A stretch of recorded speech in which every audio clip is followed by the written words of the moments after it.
కన్యా రాశి వారికి ఈ వారం చాలా అద్భుతంగా అని చెప్పచ్చు. సప్తమంలో శని, దశమంలో గురువు, ఆరింట రాహు, వ్యయంలో కేతువు. ఈ 4 గ్రహాల సంచారం సంతానపరంగా చక్కగా ఉంటుంది. వివాహం కొంచెం లేట్ అయినా మంచి సంబంధం కుదురుతుంది. జీవిత భాగస్వామి మీకంటే మంచి తెలివితేటలు కావచ్చు, మంచి ఉద్యోగం కావచ్చు, ఎడ్యుకేషన్ పరంగా అన్నిట్లోనూ మీకంటే ముందుంటుంది. అయితే ఎన్ని ఉన్నా కూడా దాంపత్య జీవితం మీకు చక్కగా ఉంటుంది. ఇద్దరు ఒకరినొకరు అర్థం చేసుకోవడం, ఒక రకంగా చెప్పాలంటే మీరు కొంత తొందరపడి మాట్లాడినా ఆవిడ మిమ్మల్ని వెనకేసుకురావడం, మిమ్మల్ని చక్కగా చూసుకోవడం చెప్పలేం కానీ అంతకంటే ఎక్కువగా చూసుకోవడం ఇటువంటి జరుగుతాయి. ఆరింట రాహు, ఆరోగ్యపరంగా కొన్ని జాగ్రత్తలు తీసుకోవాలి. మనోవేదన ఎక్కువగా ఉంటుంది. ప్రతి చిన్న విషయానికి మనసుకు తీసుకుని డీప్గా వెళ్ళడం అనేది మంచిది కాదు. వారు ఎవరో మోసం చేశారు, ఇబ్బంది పడుతున్నాం అనే బాధ పక్కన పెట్టి వృత్తి ఉద్యోగాల మీద కాన్సన్ట్రేషన్ చేయండి. మీకంటూ ఒక స్థానం సంపాదించడానికి ఎక్కువ కృషి చేయండి. ఎందుకంటే మీకు కెరియర్ పరంగా బాగుంది. అలాగే భూ సంబంధించిన వ్యవహారాలు చక్కగా ఉన్నాయి. వ్యాపారాభివృద్ధి బాగుంటుంది. వ్యాపారంలో మంచి లాభాలు చోటు చేసుకుంటాయి.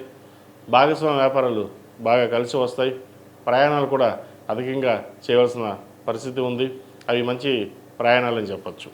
విద్యార్థులు విద్య మీద దృష్టి సారించాలి.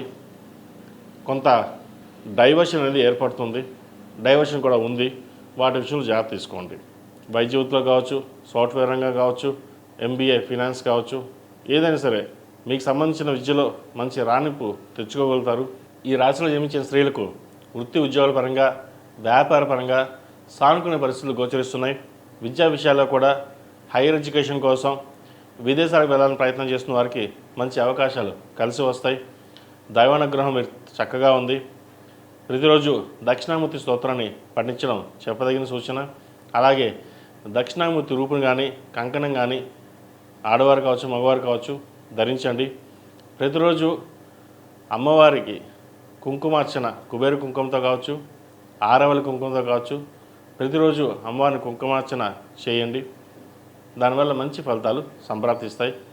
ఎక్కడైనా ధనం ఆగిపోయినా, రావాల్సిన బెనిఫిట్స్ రాకపోయినా కొంతవరకు ఈ వారం వచ్చే అవకాశం గోచరిస్తుంది. ఈ రాశిలో జన్మించిన వారికి కలిసి వచ్చే సంఖ్య 2, కలిసి వచ్చే రంగు ఆకుపచ్చ. ఏదైనా పని మీద బయటకు వెళ్ళేటప్పుడు సోమవారం కానీ, శనివారం నాడు కానీ వెళ్ళండి. మంచి ఫలితాలు సంప్రాప్తిస్తాయి.